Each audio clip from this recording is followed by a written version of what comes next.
Hello and welcome to another. Yep. What a great start! Straight out the fucking gate, off he goes. Straight out the gate, straight onto my face, like driving down Transmission Gully into a gravel trap. Well done, New Zealand Police. Hi, welcome to PostingCast. My name is John. My pronouns are he and him. Go. Hello, everyone. My name's Ross. My pronouns are he or they. And we're joined by a guest. Would you like to introduce yourself? Yes. Hey, my name's Kyle. My pronouns are he and him, and I am one of the co-founders and co-hosts for One of 200. That's right, everybody. We've decided to try and tap up the opposition. So we've invited Kyle on. We've offered him a front seat at the Oscars next to Will Smith. We're doing all the cool stuff this week. But actually, we've got Kyle on to talk about media. And obviously, as he said, he's a founder and host of One of 200, which is one of the few left media institutions in New Zealand not to have either completely kept quiet about all their funding or to loudly yell about the New Zealand On Air Fund recently. So we just thought we'd get Carl on to talk to us a little bit about what it's like running a left media org when, and I'm going to be nice, when you don't have any money. Yeah, well, I was going to say, one of the reasons we can be transparent about our funding is because there's fuck all. We have some really amazing patrons through Patreon who donate to us every month, and that covers our baseline costs. So like our website and hosting fees. And that's basically it. I probably should have to disclose here that I am a patron of One of 200. So I have a huge conflict of interest here. I'm going to be, why does One of 200 have the momentum of an unstoppable train? I couldn't say. But if you jump into our subs area on Patreon, I would be happy to answer that behind the wall. Join the OnlyFans. So yeah, Kyle, tell us, like, where did One of 200 come from? Like, what's the story? You're gonna get the never told behind the scenes. Too hot for TV. We never get around to talking about it. And every so often people will pop up and specifically ask, where did the name One of 200 come from? And there's been a general rule that we just say any old shit. But right now, I'll tell you. Real secret shit. So how long been going? I think we're in our fourth year now. Like it's literally, the last few years are a blur, so I'm not 100% sure on that. But maybe 15 years ago to a decade ago, me and Philip and our mate Charles had another podcast. It was like our first foray, and it was called People in Civic Society. And the general idea was, we'd been through university and stuff, and we knew a bunch of academics, and we felt like we were always really cool people who never got to share their ideas or articulate like their expertise or apply it to things that were really sometimes really urgent in the public sphere, whether it was political or otherwise civics related. And so we started doing these like hour to 2 hour interviews with a whole range of different academics. But we just didn't have the time or like anything to keep it going, and we had no idea what we were doing. And then I think also, I left like 15 years ago as well. Like podcasting technology, all the technology for podcast was didn't just exist. Getting off the ground, if it even existed. We recorded on 3 mobile phones and then combined the audio. Just as a kind of view on what it used to be like. And we used to record in Rationalist House, just up from the University of Auckland. So it kind of fell over, but that idea stuck with us. And I think me and Philip, we did a range of political stuff, and I'll say I burnt out on it. I don't think Philip would be particularly sad about me saying that he did it as well. We're over it to an extent. He stuck in doing party politics stuff and like admin for a lot longer than I did. But maybe about 4 years ago, when I think it was just after Sanders did the initial run against Clinton. And this is going to let this be no indication of what we were trying to do, but Chapo Trap House went like massive. Yeah. Like just absolutely insane. As this kind of, one of the fortresses of what was later called throughout that as a dirtbag left. Yeah.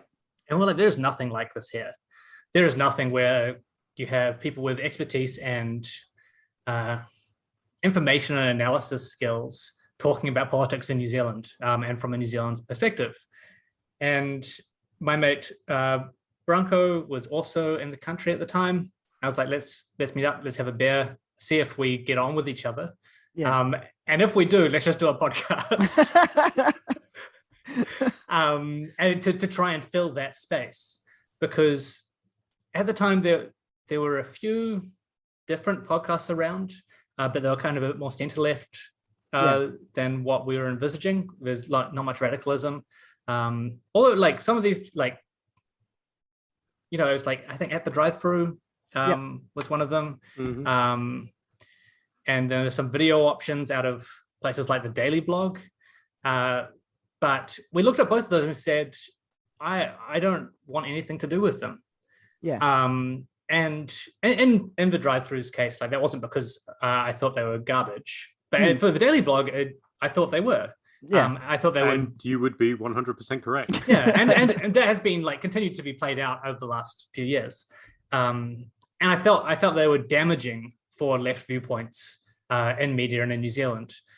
Alongside that, you'd had this range of the last decade, left organizations of varying types. So either activist organizations or like little mini NGOs, some media stuff, and they'd pop up and then just fall over because no one, I mean, you alluded to it earlier, John, no one has money. And so you really have to just take it on your back. It's like, okay, cool, I'm not getting paid for this. Yeah. And then if you get too big, who does the admin? And they collapse in on themselves, and especially if you've got a lot of and no shade at all to younger activists, but when most of your work is being done by people who haven't had experience in doing the admin and facilitation, and doing PR and like organizing membership stuff, that's putting so much weight on people who are maybe still at university, so having to deal with that and have a like part-time job because the state of this country. It's just totally unsustainable. So we said to ourselves, we just need something that releases every week and will always be there, so that there is a consistency of left expertise and analysis in the New Zealand media environment. I think it's only like in the first couple of years, it only kind of worked because of force of will. Yeah, we kind of had the same thing. Like we only started this because there was a lockdown, and I was like, damn it, if we go into lockdown, I'm starting a goddamn podcast. And then we took a break because it was that or sourdough bread. Yeah, and I hate making that stuff. And then we had a break when obviously we had to move house and lots of stuff happened. And then we came back because we were like, we should carry on talking about stuff. And it's interesting that point you say, but especially on the left, the time and money are two things which the left are traditionally not that rich in, because so many of us work in fields where we are doing public service, public good, which often limits our ability to speak freely on platforms like this. I have been in contact with some people to guest on the show, and they've had to say, I've got to check first that it's okay for me to do that. And these are people with quite, very clear radical politics, but their employment restricts them from being able to talk about it. Not that the Free Speech Union would ever back anyone in that position. But it's this thing where the right wing can set up a podcast because they will go to work at the business factory between 9 and 5, get paid a lot more than they probably should. And then they get paid by the shit posting factory that they work at. Exactly. Like that is an actual thing. If you're a right wing provocateur, for lack of a better word. Actually, that makes it sound way too cool. It does. If you're a right-wing like piece of shit who does media, like PR pipeline kind of dude, you just get paid to make a podcast. You get paid to like do shitty press releases. You get paid for your weekly column in the stuff. Yeah, I mean, you do. It's just like, it is a baseline difference between these two media environments. Yeah, it's one of the things I find astonishing is hearing takes from right-wing commentators which are saying things that if I said that as part of my job would get me hauled in front of a disciplinary, and rightly so. And yet here is this bold statement that is coming out of Mike Hosking's mouth or Sean Plunkett's orifice. And yet I think that it's interesting that the way that alternative viewpoints are stifled in that way. The true council culture. Outrageous. Yeah, I mean, it isn't even just that they're right-wing shitheads. And I'm gonna bring up something that I was gonna write something on this week, but everybody's favorite DM slider, Damian Grant, wrote a piece in Stuff criticizing the new history curriculum. And he said, I read my son these books by Dominic Sandbrook, who is a good historian, but he's mostly a historian of European history. He goes, I read him these books he's written for kids. And I've looked at this new curriculum and I don't understand why people should be learning about Georgina Bea and not learning about Aotearoa Paraha. And he said, and I was like, well, hold on a minute. He goes, well, this doesn't get mentioned. And I was like, yes, it does. You just haven't fucking read it. Georgina Bea is mentioned in the summary as part of Wahine Toa, as part of a struggle for rights of Maori women existing in public and political life. Of course, Georgina Bea is in there. But when we talk about the New Zealand Wars later on in years 9 and 10, because that's a good age to talk to kids about these complex issues, it talks about the Wellington Wars, the Waikato Wars, Taranaki. And at that point, you are teaching that. You will be teaching it. So, and that's gone through an editorial process, I assume, unless there's someone at Stuff, they've got like so naive, John. I know. They've got the drinking bird pushing the button from The Simpsons. Damian Grant and his ilk, they walk in to the office, pull down their pants and do a shit. And then they get scraped up and just chucked through the printing press. There is no editorial process. But it's so facile, it's so easy to take apart, and yet it never happens. Or if you do it, I'm gonna toot my own horn. When David Cohen put that piece out in Newsroom last year defending Julie Burchill, and I just went, oh fuck no, I am not letting you get away with that bullshit, and wrote the piece. Man, some people got real mad at me for that, because as you said, freedom, as Rossa said, freedom of the press is, if you're in the media, you're allowed to say what the fuck you want. But if you're the general public, you're not allowed to say, oi, dickhead, that was wrong, you're stupid. And it's kind of, it links into the social media stuff, doesn't it? Which is the, how dare you talk back to me? You're my audience. It's that British columnist brain worms, which we've started to see here as well, which is, it should be illegal to @ me on Twitter. That's but it's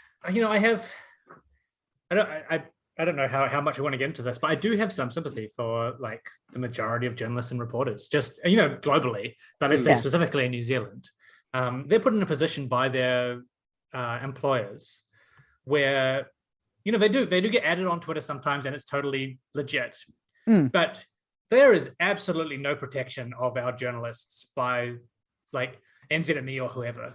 They just get like horrible hate speech right into their DMs, right into their emails. They might get sent fucking letters to their home address, pretty much on a daily basis. And if you're I think if you're a woman or Maori or Pacifica, it's that much worse. I can understand why there is some sensitivity around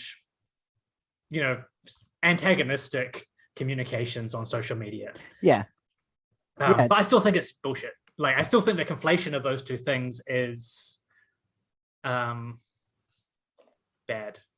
You see it with the example of the this Jesse McKenzie thing today, and harassing female politicians on using Twitter, and he was a young nat. And he said, "Oh well, I'd been through a bad breakup, so I decided to take it out on some random women online." And it's just like, absolute case in point. bro, Totally normal yeah. behavior. Yeah. The fact he does look like a Telegraph columnist from the UK as well. He's got the square head, the bad haircut, and the big glasses. He says with the square head, bad haircut, and big glasses on right now. But it's just kind of that, you go, oh, that's happening here a little bit. We can see that coming in. Yeah, I think it's that there's a couple of things in that. It's that it's very hard to find sympathy sometimes with a group who consist of people who punch downwards, as you said, and just have, it's this it's an opinion, therefore it doesn't need to be fact checked, so they can just spout any old shit, and it just sails past any kind of quality control, and the damage then gets done. And it's very hard to look past that to, as you said, like it must be genuinely difficult to be a journalist anywhere, but also in this country in particular, where everybody knows everybody, and especially in Wellington, where there does actually only seem to be about 100 people tops in that city. But it's that it's so difficult to try and maintain that empathy when they come out with this. It's very difficult. We have to deal with a lot, as you said. There's a lot of personal abuse, and not to minimize any of the stuff that we saw, especially during the February occupation down in Parliament. But then they will come out and do things like the reputation laundering of that very protest. It's bizarre to me. And this is the thing, and you'll get a lot of journalists or reporters or media organizations pushing back on this, like on just broad critiques of the media as being untrustworthy. And okay, cool, just don't do untrustworthy shit. Yeah. Like, as you said, like these are people who had nooses like in the trees where they were reporting and were like threatening people to their face, like, oh, you're going to be on the gallows kind of shit. And then the media apparatus as a whole, and this isn't an individual journalist's decision to do this. Yeah, this is the someone somewhere, or the institution itself has decided this is what's going to sell now, and this meets a particular narrative need that Business New Zealand, I guess, or the hospitality or tourism industry has. Also, some of these people are my mates, like. More likely than not, we need to heal the divide. And we need to heal. Yeah, the way to do that is to make all of the people who had the nooses and were aligned with them, and Ross mentioned this today when we were doing like a bit of a chat about it. The incredibly small number of unvaxxed people in this country, incredibly small number. We have to reach out to them and make them feel like that what they did was actually fine. But not any of the unvaxxed people who medically can't get the vaccination. Well, no, because essentially, like, if you couldn't get the vaccination because you're, immunocompromised or you have certain other things, then that means that your life is worth less than theirs, because they could be working and going to the dick sucking factory every day and earning some money. But like, if you're disabled, then you should be just grateful we let you live this long. Yeah. Nobody clip this and use it as a statement I actually believe. It's horrific, right? And I think it's very clear to anyone with any empathy, and two, any understanding of like the situation and the statistics behind this, which I think is actually a lot more people than whoever's making these media decisions gives New Zealand credit for. Like, most people I talk to understand this. And when they see, a puff piece in the Herald or on News Hub or whatever, trying to launder, this naturopath company, co-owners, or like a organic yogurt company co-owners who are at the protests, they're like, what the fuck is this? Like, we know though at the protest, you can't just flip around and just uncritically give them a platform. And was that one particular one in Newsroom, right? Was it Melanie Reid? Where she had the three co-founders or spokespeople of Voices for Freedom. She Incredibly well She trained. has form, though, doesn't she? She did some reporting on the She Andrew does. Wakefield documentary in the past, which was extremely lenient to that fucking scumbag. Yeah. And I'd like, if we're being charitable, we say she's giving them rope, right? Like she's, and so that they can present themselves, and then if they slip up or talk about what the views actually are, then hey, look, successful journalism. But it Destroys turns our out marketplace if of you ideas. give Voices for Freedom people rope, they make nooses and then hang them outside Parliament. We know this. Exactly. And we know that's true of almost any right-wing or conspiracy theory or proto-hate speech group that has a PR wing. They are funded, they have templates, they have memorized public relations lines that they will absolutely be prepared for. And we saw it, a few years ago when Paddy Gower tried to interview Southern and Molyneux. Yeah. He got rinsed. He had no fucking idea what he was doing. He was completely unprepared for any of the subtext which was being used, and just ended up fully platforming them. Yeah, and we've seen that abroad as well. With I remember years ago when you had Richard Spencer, and it was all the profiles of the dapper fascist and things. It was years ago. People should know by now. Nick Griffin being invited on Question Time because the BNP were quite high in the polls. And then people saying, oh, well, yeah, but he made a fool of himself and the BNP support dropped. I was like, yeah, and it went straight to UKIP and nothing bad happened after that in the UK. Everything's been fine. Yeah. Just don't worry about it. And it is you see Voices for Freedom are still protesting in the town we live in, at 6 p.m. every day. There's only 7 or 8 of them now, but they're still there. You still have that guy who got arrested the other day for threatening to kill the Prime Minister. They're still there. There is this proposed protest starting tomorrow, and parliamentary staff are meant to work from home. This is still happening. And again, it's this very strange thing, which is they got what they wanted. The mandates are going to be gone. The vaccine mandates are mostly going to be gone by next week.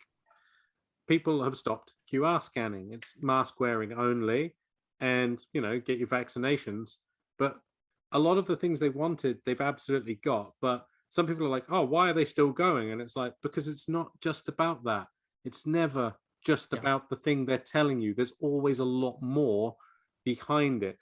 Yes, they just want to talk about how you can't say anything these days. And then you go, yeah, but what is it you want to say? And they go, oh, well, and it's it's always slurs. The answer is always I don't know. Well, I can't say anything about these people, and they name a minority, and you're like, what do you want to say about them? And they're like, well, the kind of thing you can't say. And it's and basically, as Ross has said, it comes back to they really want to say the N-word. They want to say the N-word a lot. They want to use lots of slurs, and and more importantly, they don't want anyone to say, can't say that. Shut the fuck up. Yeah, and it's incredibly frustrating. And I imagine the both of you have the same issue. But I was talking earlier about we wanted a consistent left analysis. Yeah, Voices all these right-wing groups are able to do that. They're a consistent anti-authority or anti-official presence, except they also own 3 houses and getting money from Steve Bannon and have access to professional studios.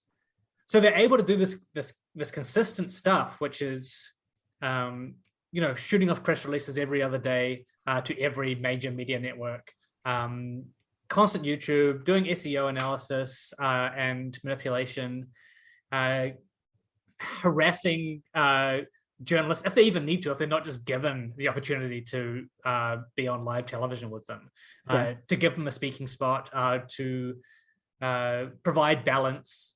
They can just do it full time, and the goals might be different, but the strategy is as effective. It's just I think the end goal is just to be disruptive and divisive in a lot of sense. it's so interesting to me how you have a group who have so much power and so much, as you said, they've got 3 houses, they've got the ability to do all this stuff.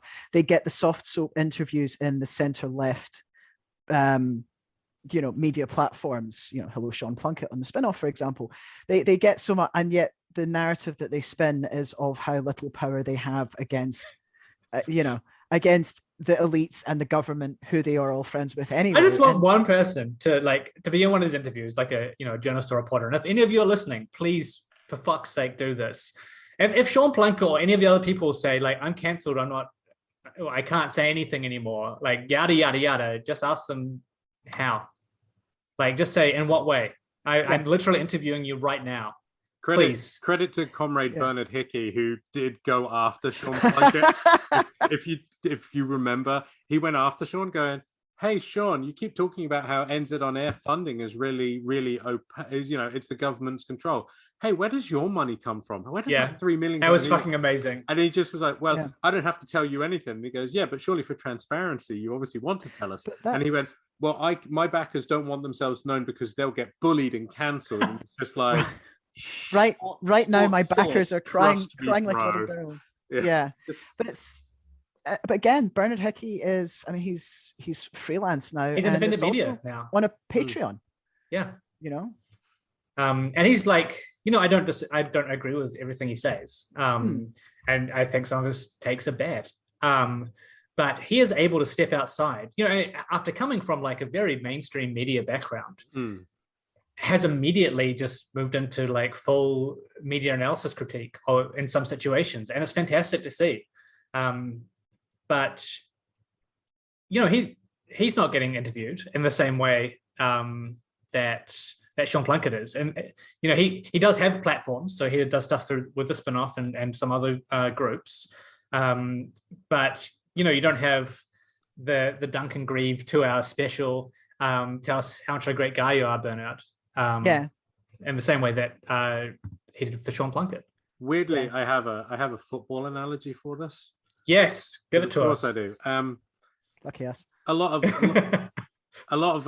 New Zealand football supporters, like people who support the club teams, support the national team, support the Knicks, are always, shall we say, irked somewhat by the fact that whenever the media need anyone to talk to about the All Whites or the Phoenix or the Chatham Cup, you will get it will be Fred de Jong, it'll be the boys from 82, it'll be Kevin Fallon, who I've worked with and I respect greatly, but it will always be the guys who are now in retirement age. Ricky Herbert's one, he's doing some really nice analysis at the minute, but again, it's always the boys from 82 are the ones that they call, instead of younger football supporters who actually are involved in the game and are at their clubs.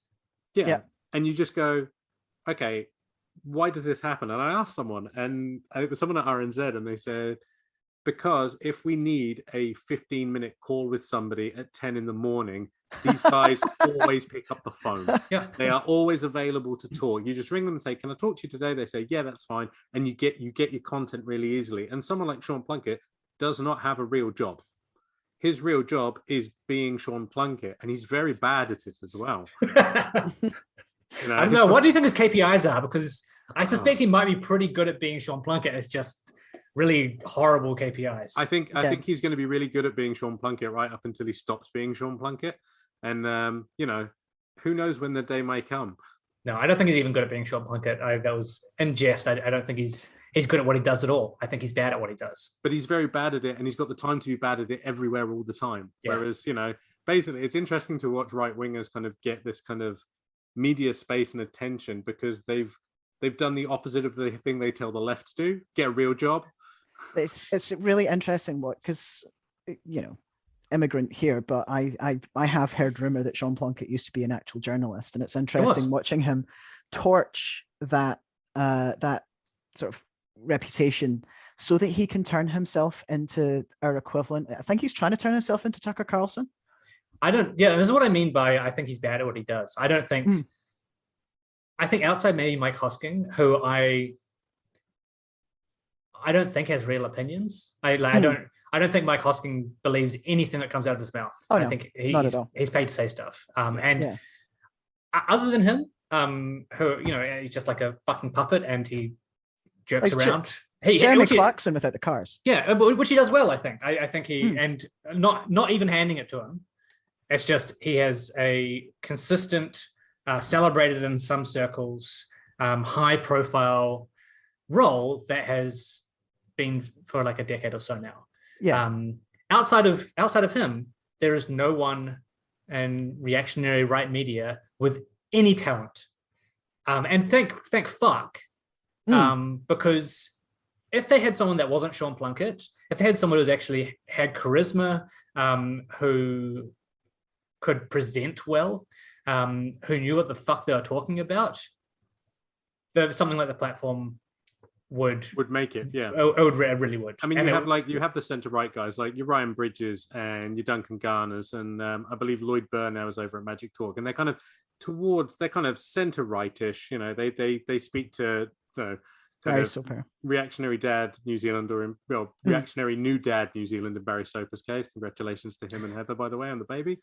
But also we can also talk about like journalists. We talked about Bernard Hickey, who's doing the mahi, but we should probably give flowers out to people who are doing the work. And obviously Mark Dolder over at Newsroom is like I'm not sure if he's a comrade, but the work that he has been doing consistently over the last few years regarding COVID misinformation and the right wing has been outstanding. Like when he goes into his job, and as we talked about earlier, he has had the death threats, he has had the accusations, he has had the shit thrown at him, and he just keeps examining the issue, presenting it incredibly in a balanced way. He shows you what's going on and says, this is why this is a bit of a problem, which is pretty good.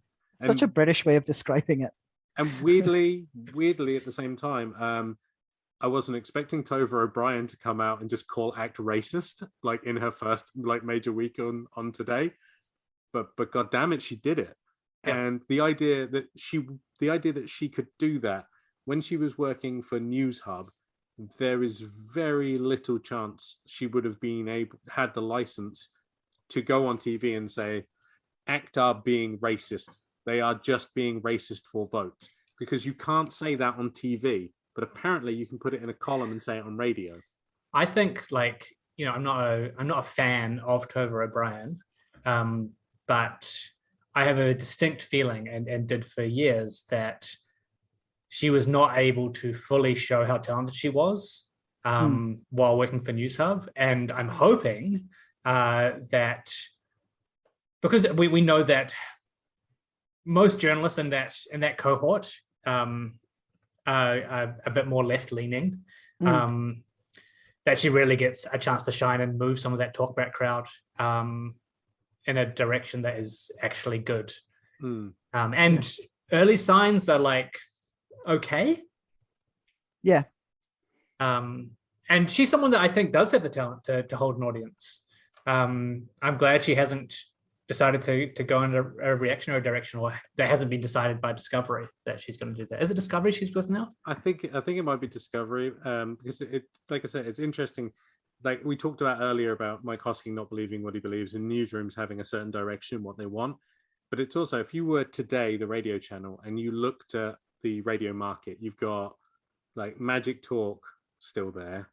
You've got News Talk ZB still there. You've got and there's kind of a space there, and I hate to say in the center, but it does look like they're angling into kind of to the left of the existing stations. I'm not saying it's going to be a left-wing radio station. That would whip. We're not getting that. We know we're not getting that.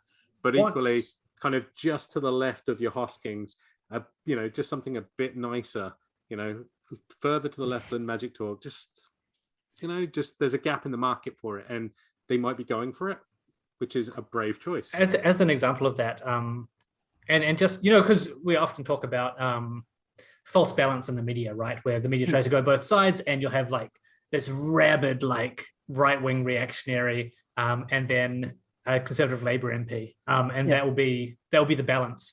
This morning I don't want to sound like an advert, but this morning on Today, it was Efeso Collins and Kirk Hope. CEO of Business New Zealand, and left-wing Labour-backed Auckland mayoral hopeful with like who has some serious like socialist credentials, and that was the two people on to talk about Air New Zealand recapitalization. I was like, see that looks more like like the fallacy of balance than I've maybe ever seen in a radio station setup, because usually it's like two PR guys, right? Yeah. And it's interesting you mentioned Efeso Collins, how I'm pleasantly surprised by how much airtime he's getting and how much publicity he's getting. I seem to recall some conversations we had around the time going, oh no, Labour are going to eat themselves over this. He's going to be Bernie Sanders to somebody as completely boring and empty as Phil Goff. It's worth remembering that you and I are very truly sort of Britain pilled here. Imagine any kind of progression happening in Labour at all, and it's nice to be pleasantly surprised sometimes. But I want to like I wish I could bring this back around to like 10200 and general left media, because one thing that comes out of having this consistent voice, and as long as we're tooting our own horns, John, just existing in that space and having that analysis available for people to call on, and having an hour-long discussion with a housing advocate, and then a tax specialist, and then Auckland Action Against Poverty, and just having that all existing and being listened to by a left-wing audience, but also a pretty good range of politicians and media, it opens up possibilities and opportunities for leverage that don't exist otherwise. And I'm not saying, I want to be absolutely clear about this. I'm not saying that 10200 enabled directly these things to occur. I don't think we're that big. 10200, the podcast that brings you Efeso Collins the mayor. But it certainly gives more opportunity for optimism, and it is the difference between when we're looking at activism or people actually getting actively involved in their communities or their issues, saying, oh, there are other people who know about this or who do this, and I have an understanding of this issue already. It doesn't take much more for me to take that next step. And other than being consistent, the other early and ongoing major goal for 10200 is lowering the cost of engagement for people to be involved with left-wing politics, whether that's in content creation or just being able to like have a chance to sit and think about it, because otherwise you're under this constant bombardment of the mainstream media, which is all like without fail from a neoliberal lens. Things are possible and things are impossible as far as they are concerned. And if you've never heard a viewpoint otherwise, when, for example, a Green Party policy announcement comes out saying, we want to increase benefits, if you haven't had the chance to think about that, or you haven't talked to people or heard people talk about it in a way that unpacks it, your immediate response might be, how much is that going to cost? And that stops so many people like right at the first stage of analysis and or activism.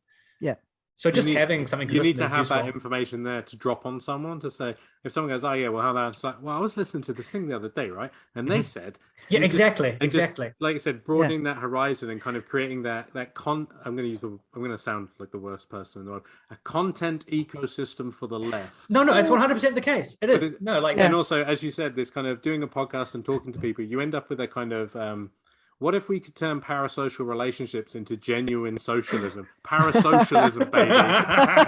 We're just gonna podcast and post our way into the revolution. It's the opposite of capitalist realism, postcasting Yeah. And that's Classic socialism. that's where your name came from, huh? Pretty much. I guess I find it interesting, like I cannot imagine that the platform, for example, they're not like their actual listenership, viewership, whatever it is the fuck they're doing, is that big. Have they even launched yet? I mean, again, this is it. I tend to ignore it completely unless everyone in my timeline starts howling like wolves. But this is my point, is that they are creating an awful lot of smoke from a very, very small fire. Like because it does seem to be mainly angry old man or angry young TERF yells at clouds, or trans people, usually trans people. But like, it was this cloud that looked like a trans person that she got really upset about.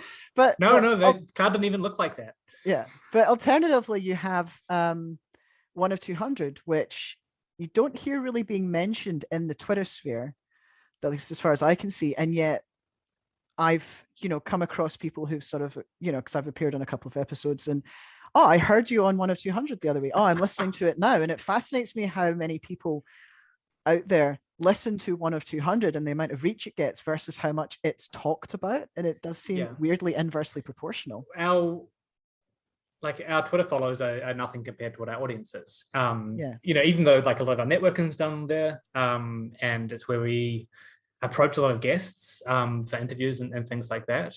And it's where like a lot of our mates are, and it's where we have a lot of both of like a lot of that left-wing media conversation happens on Twitter and on NZ Poll.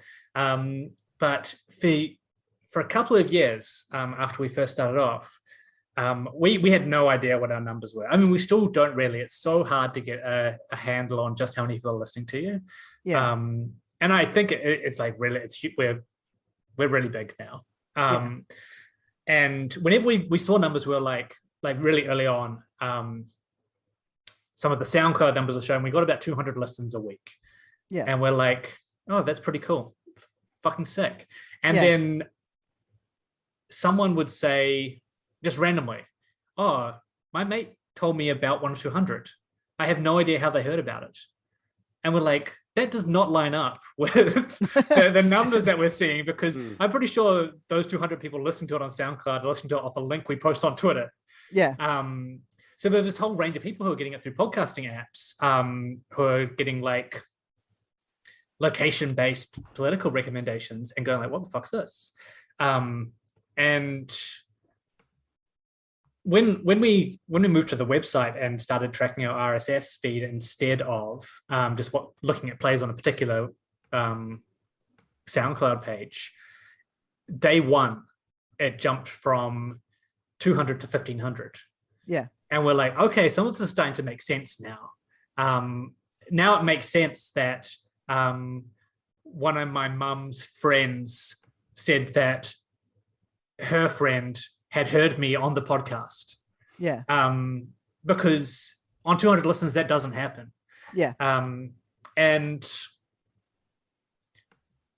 I don't know why. But I suspect it's because of that consistency. Yeah. People know that if people start listening to us and they think we have a useful perspective, they're likely to put us into their podcast rotation. Yeah. And they'll stick with us. And there's no one else really doing specifically what we do over that length of time. And every so often, those people tell someone else, and we get someone else listening to us, and then they stick with us potentially. And I think, actually, post the Grace Blakely interview, our numbers have gone up again. But before that, our audience is about 20K, maybe. Yeah, but that's. Yeah, but that's. I was just about to ask, actually. I've had some pretty big guests on recently. Grace Blakely, I think you had Paris Marks. Yeah. Late last year. Yeah. So it's, those are quite. I was going to say they're quite big names. They're quite big names within a particular sphere, but you seem to get some really good interviewees, and it's, as you said, I think it's because there's nobody doing what you're doing or has been doing it over that amount of time. Yeah, I think like there's this other that's been really good for us, and I wish we'd started a couple of years earlier, because around the same time as when Novara was starting to pick up, I mentioned Chapo already, but Jacobin was doing a bit more. Tribune has started recently, like really lifting off, and that's where Grace comes from. But the global left ecosystem for content also plays a major part. So, someone introduced me to Paris over Twitter. Through Jacobin, Branko is able to just reach out to people like Grace and say, "Hey, do you want to come on our podcast?"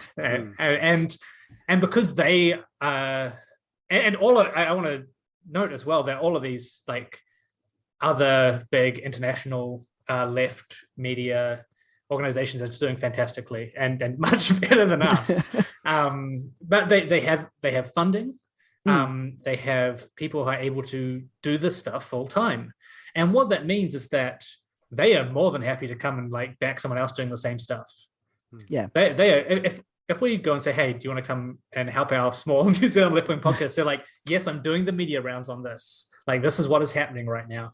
I will appear for an hour and a half to talk about it," which is fantastic for us. Yeah, it's cool. And you do sort of, certainly from our part, like there are some sort of British left-wing podcasts, as you say, that there's that ecosystem, and shout out to Nate Bethay of the Nate Bethay Extended Universe and Prash Future and various other things. And it's that we do have we are way out here geographically, serving quite a small and unique population, but we are part of this larger network. And it is really useful to get like those perspectives elsewhere. We're still part of the Commonwealth, mate. The ever shrinking Commonwealth.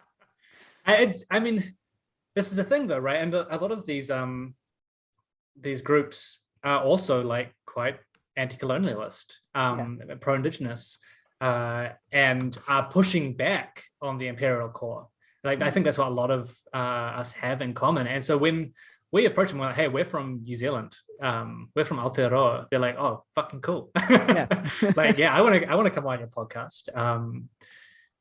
So yeah, lots of opportunities there. The biggest issue for us is time zone, honestly, though. Like, being this far away from the US and the UK makes content really hard. This is why it's taken so long to even get where we are now. I don't know I couldn't calculate how many hours of like unpaid labor or whatever like we've put into this. That's something else. But it must be worth it, right? I couldn't keep doing it otherwise. People ask that sometimes, like, how are you always like plugged in? How are you consistently producing this? We know you have like at least one other job, which you do full time. And basically I just don't do anything else in my life, and I'm a hollow shell. So that's the secret to success. But genuinely, I just really enjoy it. And it gives me an opportunity to do an activism, for lack of a better word, that I am capable of. And have got, and also after a point with the way that we set this up to value consistency of delivery over almost anything else, my energy bar for actually producing stuff is really low. Because it is habituated at this point. I say, okay, I'm recording sometime this week, and then I'm editing sometime this week. Cool. That's like 3 hours that I absolutely have to do something. And then everything else is just like whatever I want. Everything else is like free time. Free time in the space. But it's and I think you make a really good point there as well about it being activism. And I don't think we think of media production as being activism, but the platform is an activist space, an evil activist space. The activists. But they are pushing for something. They are pushing for change, and that change is not good. And I think like I I almost struggle to see it any other way, in terms of our own mission or whatever you want to call it, because it's so at odds with current systems and institutions. Yeah. Just by existing, we're offering something that you can't get, like, just from like waking up in the morning and going to work at your office and reading the Herald. Yeah. And by nature, what we do, because from a left perspective, and like I'd like to say quite a principled one, we're naturally antagonistic to most stuff that's happening. Yeah. Yeah, I'm just glad that people have come along with us as part of that. And I think that's the other thing, is like the audience has grown as well. Yeah. There are more people who would be likely to turn on their podcast or the radio and listen to what we have to say. Yeah. Because things are shifting. And I want to give a shout out to Manawatu People's Radio, who like are just absolutely fantastic. Like contacted us and like, hey, we want to syndicate your podcast. We'll play it on Monday nights. Yeah. So huge shout out to them. And if you want to listen to us on the radio with cool like people's programming advertisements, you should 11 p.m. Monday nights. We were on what was the show? The Guilty Pleasures one. We were on the Guilty Pleasures show talking talking about June, and it was like it was sick. And I still like listened to those episodes because I was just like, oh cool. And it is the you get the intro and it's like Manawatu People's Radio, and you're just like, oh hell yeah. Yeah. So he was a fantastic guy. And but the fact that there are people out there looking for that and trying to put these community networks together, all of that already exists out there. And it's just a matter of tying it together. And I'd like to think that 10200 is playing a role in that. Yeah.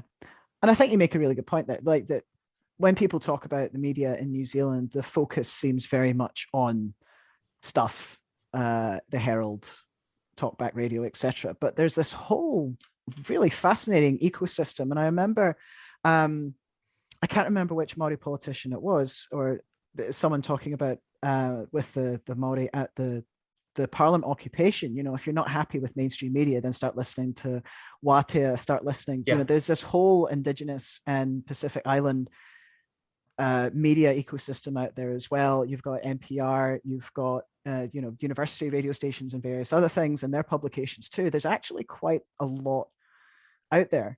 I'm just thinking, like, completely contradicting what I said earlier about how there's not much, but it's how it breaks the surface, I guess, is the big challenge. Yeah, and that is, I mean, there's a lot out there in terms of individual pockets, and this is this is another challenge of the left since forever. And individual pockets, and they kind of, they might have like a band that, after a radio station that can't reach everywhere else. And it might be a student radio station. It's about how do we connect those, because actually getting in front of New Zealand in its entirety is really difficult to do. It's not an easy thing to do. And even like A-list celebrities struggle to do that sometimes. And I'm hoping that we see exactly that happen with the platform, because they have got a fuck ton of funding from who knows where. They have been like pre-platformed by a range of other media organizations who Sean Plunkett is calling in favors with, I guess, if I'm being charitable to any of these people who are choosing to platform him instead of just thinking they're fuckers.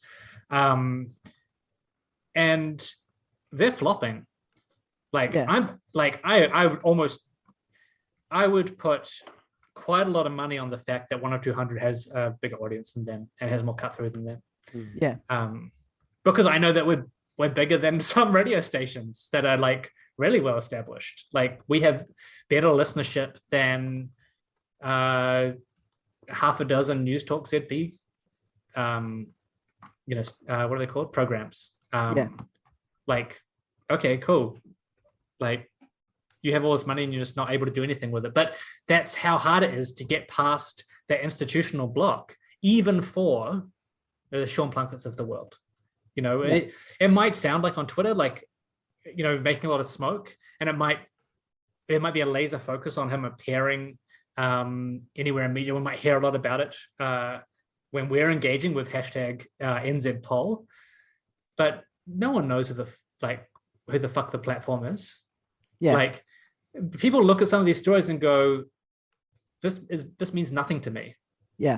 And part of that's because it's so fully imported, and they have so little understanding of what the community actually would choose to read, without having that established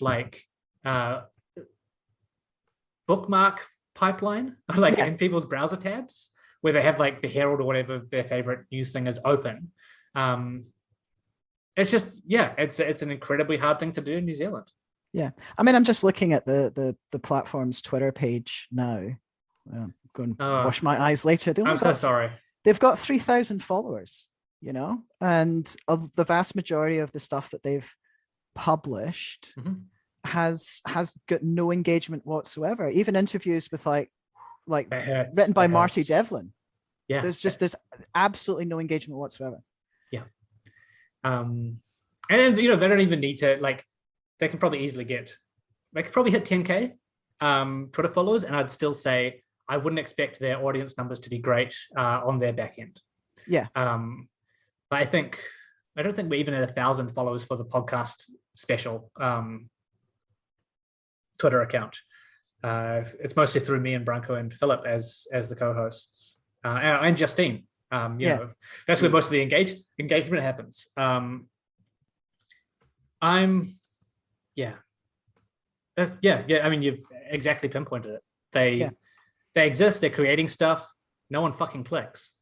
Yeah, and it's the vast majority of when I hear their stuff, it's always because someone on our side, if it were, has picked up on something appalling that they've said, and it's saying, "Look at this guy." Barking in the neighborhood, and everyone goes, "Oh, so you touch the ground and go, something terrible has happened," and it's like, "Oh, they've done the thing again." I mean, we have talked quite a lot about, there are some very, very good parts of New Zealand media and people doing very, very good jobs in very, very difficult circumstances, especially regarding the fact that, there appears to be no money because of Google ads and Facebook and all of that sort of thing. And we kind of find ourselves in a situation where I think it was David Cormack did that piece where it was just like, the reason why New Zealand isn't quite as fucked up as everywhere else is because we don't have a Murdoch media equivalent like they have in Australia, where it's just absolutely feral towards the left. Or the UK, right? Here it's kind of dismissive, or kind of it excludes, but not in a way that is desperately trying to paint every single left winger as a baby eating monster. And yet, it's kind of this dismissive kind of, we've got a left wing view. We've got Josie Pagani on, or Phil Quinn or someone. They're quite left wing, so those. The expression on Kyle's face there was incredible. I'm so sad we don't do video. But they say that. But we were talking pre-show a little bit about this, and even Mike Hosking, I will give some credit to as a broadcaster when he does the election debates. He is good at that job. He's very good at that job, and he is a very professional person. And I was thinking this week, because we were talking as it's Trans Day of Visibility, about Turf Island a little bit. That's why we can see you on screen today, Ross. Is that where everything else is blurred out? But I do not. Yes, please do not perceive me. Yeah, the rest of the time, Ross is just this amorphous shape, and everything else is crystal clear in the room. Being of pure energy, it saves heaps on dentistry. But we were talking about how in the last few days there's been, and these are shared to Twitter by the news organization sharing them, and it's 3 British news organizations where the host is asking a question of an MP, and the question is, does a woman have a penis? Now, your original question though was, should a woman have a penis? And the answer is absolutely, if she wants to. Yeah, if she wants one, fine. 100% success. But it is the question is, does a woman have a penis? And you just kind of go, can you imagine Mike Hosking asking that question to somebody live on air? No. Could you imagine? I'm trying to even imagine Lloyd Burr doing it, or Ryan Bridge. Even the people who kind of are our center right media, They still have some respect. They have some like self-respect. And even Duncan Garner would not go there. And Duncan Garner is afraid of the queue of Asian people he sees at Kmart. So he's an easily scared man. And yet, like, you see that happening over there, and you just go, "Oh, thank God that the people who do want those questions asked in the mainstream media have tried, failed, and then now and failed, and still been given everything to try again." It's insane. Exactly. I have never met a more cancelled person who seems to keep falling like sad cry face, give me some money on my Give a Little, into another paying job. Like, how does that work? I mean, I'm not naming anyone here because obviously we're a nice podcast and we're not going to pick on any one named individual apart from all the individuals we've picked on. Already named. Yeah. But come on, man. Yeah. You look at that and you just go, well, thank God that isn't here. I think the only people in New Zealand media who might be liable to run that kind of line and inevitably dressed up as some kind of horrible joke would be the kind of primetime shock jock types on the More FMs and the Edge. I'm thinking like Dom Harvey or someone in that mold, because I think he's gone now, who wouldn't be able to stop themselves. And they'd probably get rinsed for trying it on. But I think it shows a difference in our media landscape. Like there's quite a lot of evidence now that in the UK the transphobia is embedded because there's a very small tight circle of politicians and columnists who all went to the same like two high schools together, and the brainworms have got in there, and it just becomes a self-perpetuating thing. And like the links in the US to sort of far-right evangelical guys who lost out when gay marriage became legalized, who just went to the next thing, which happened to be trans people. Like, this is not conspiracy theory stuff. Like, we do actually have the receipts. It's just mainstream cisgender media doesn't want to read them. And I think we don't have that here for those reasons. Like and also I think I sort of wonder sometimes if there's enough, Britain, for all its many, many, many colonial crimes, doesn't have, like, the society is set up very differently here. Like, there isn't we're going to beat on this one tiny marginalized group because there are so many other wider social issues. I don't think we have a media phone tree in the same way in New Zealand. Everyone knows each other, and like you always got to get favors out of people, but it's not like Murdoch makes a call, and then three other people make calls, and now everyone's running the same line. It's not Laura Koonsberg wanting to stay in the parliamentary WhatsApp group and just like publish any message that she's told to. It's not that like desire to stay on the in crowd. And I sort of wonder if New Zealand's like that whole 2 degrees of separation thing sort of works in our favor in that. It does. I think it does. And like, this is something we also often bemoan is, and me in particular will often cry about it, is how close-knit the gallery are with our politicians. I think that's a real issue. There is a groupthink. There is a parliamentary groupthink. But because of the way the rest of society works here, and I'm not saying there's no class or like anything like that, but you cannot avoid in the same way that you can in the UK, meeting a very diverse range of people. Like, it's just not going to happen, because you're going to walk down the street and the street is the street that everyone uses. It's not the street that only people from Eton use, You are going to encounter, you're going to encounter Māori, you're going to encounter Pacifica, you're going to encounter gay and lesbian and trans people in your day-to-day life with a regularity that I think the columnists and politicians in UK can actively cut themselves off from. And I think it's interesting. In the UK, I did not meet a single politician or anybody really involved in politics on any level. And since I moved here, I have met quite a few MPs, and I know a lot of people who have, and it's not just people who are white, middle class, etc.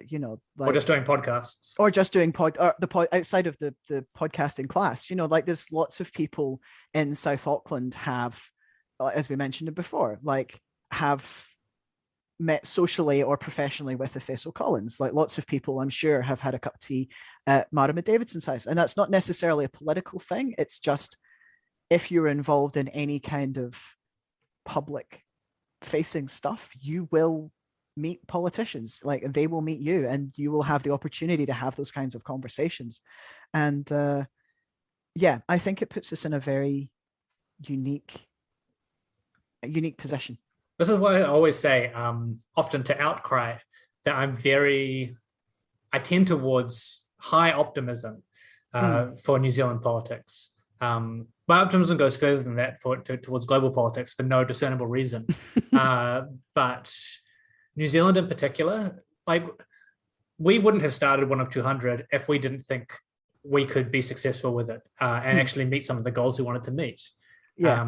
And we've always considered this as being something that we can achieve, like political goals by doing, like direct policy goals.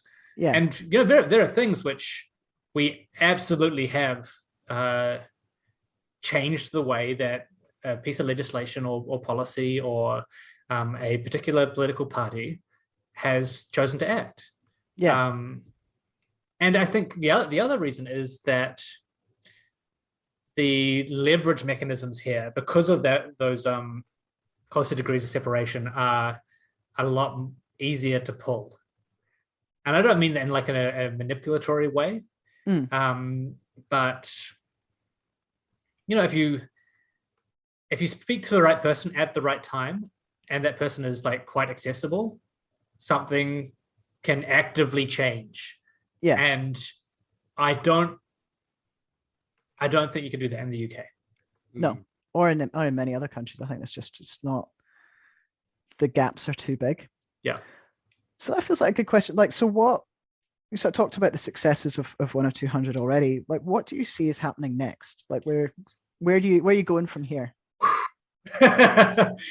So, in the last couple of years, we've pulled on some new co-hosts. So we've had extra people working with us, which is really great, and just getting more perspectives, getting more diversity, because it's me, Philip, and Bronco. We're all we're all New Zealand. We're all immigrants to New Zealand, but we're all European. Yeah. But Can't relate.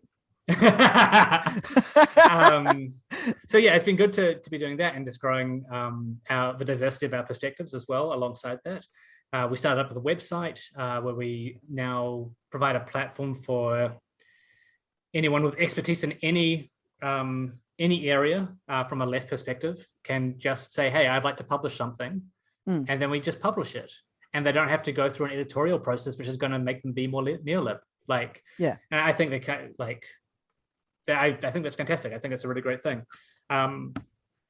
We started doing a newsletter, but it became way too hard to turn it over every week, especially because Justine is just one of the busiest people in New Zealand, if not on the planet.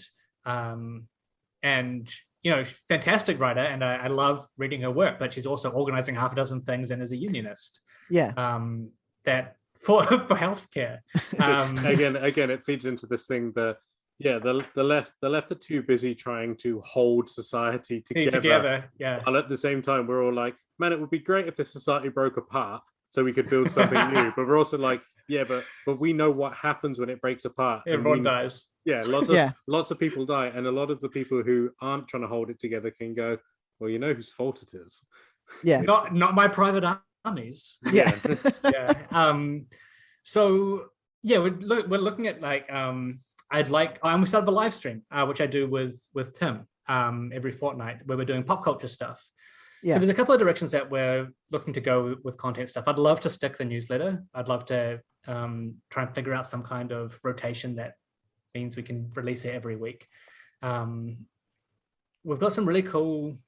So what we do on the live stream is we've moved to doing artist showcases where cool indie left artists, and that could be a musician, it could be a ceramicist, it could be a video game narrative designer, come on and talk about like their creative process from a left point of view.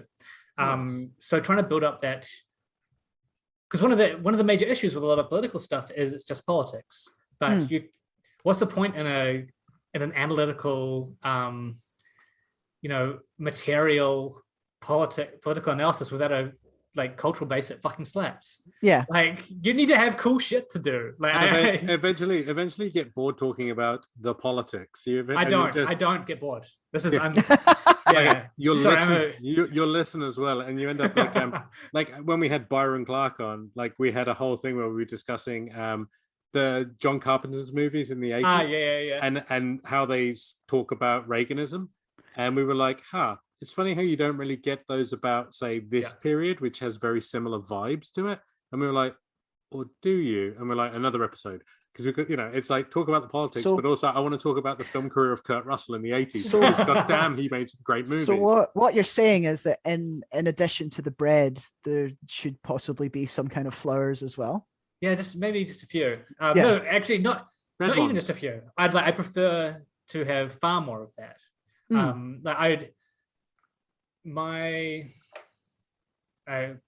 A vision of politics that I have is one where the politics is coming directly out of like a flourishing positive culture, as opposed to what we're having to do because of the nature of reality and neoliberalism and capitalism, which is always be on the back foot, always be antagonistic and analytical first. And it's not sustainable over generations.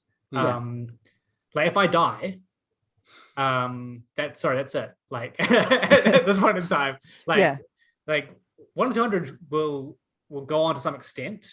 I hope, if you're listening, everyone else who's involved with the project, you better fucking make sure it does. But I hold all the accounts, I love to invite you on the podcast and become your living will. So we're hoping to do a bit more like that, and especially looking at what I'm like vaguely calling some kind of new like vision of the future around, because we've got there's a lot of dystopic stuff out there in terms of sci-fi.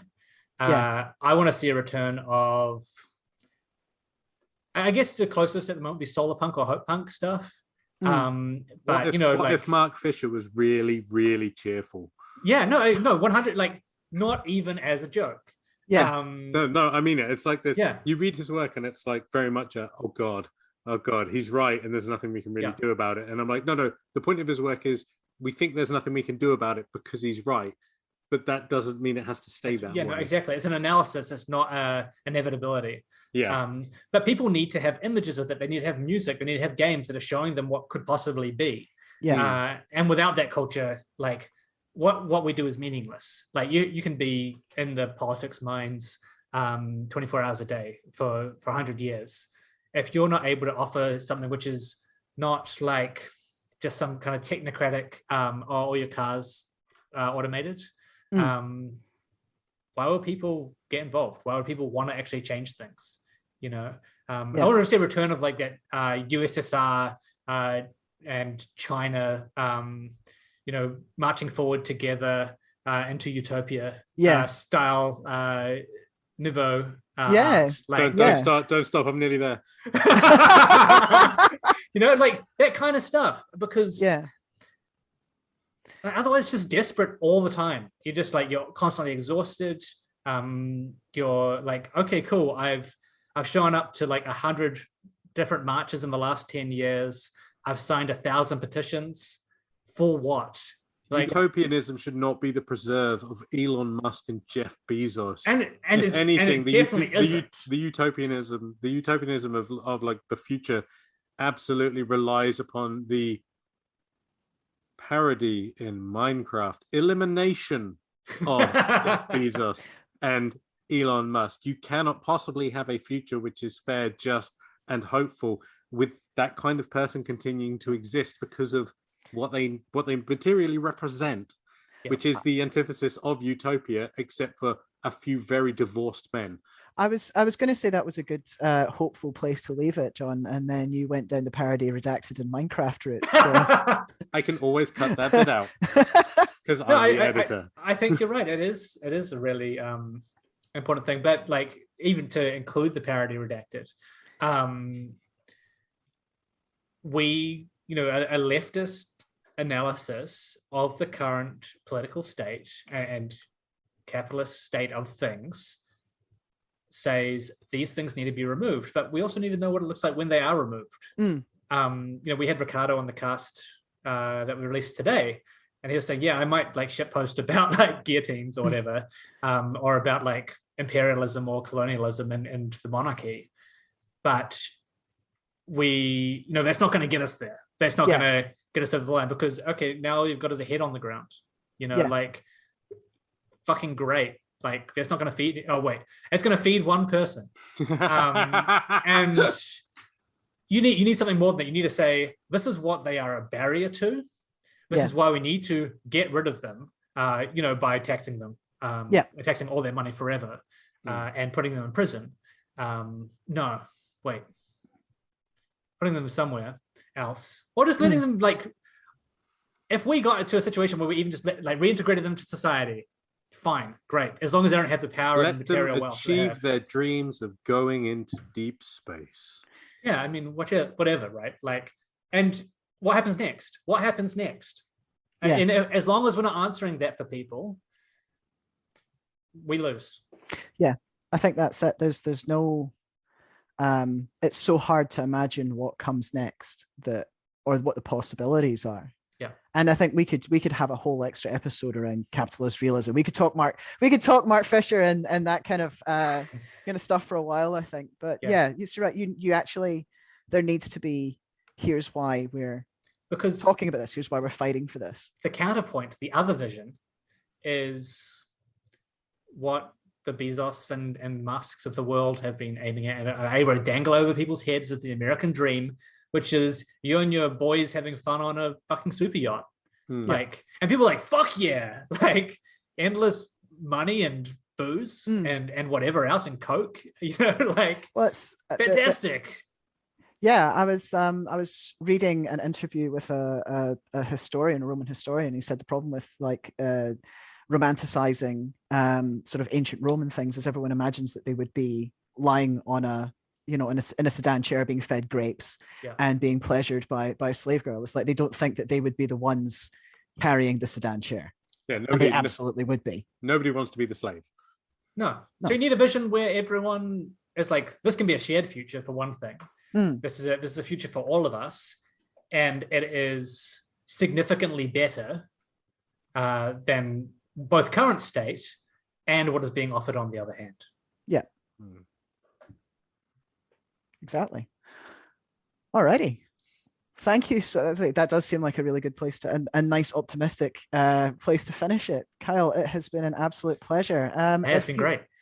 So obviously, as we've been talking about at length this episode, people can find you at the 10200 podcast. Where else can they find you? Where else not find me? I'm pretty active in # New Zealand Poll. And that's at Kyle D Church is my Twitter @ The other place is 10200.nz. That's the website. So jump in there and you can find all our content and go to see all our stuff. Check it out, and you should.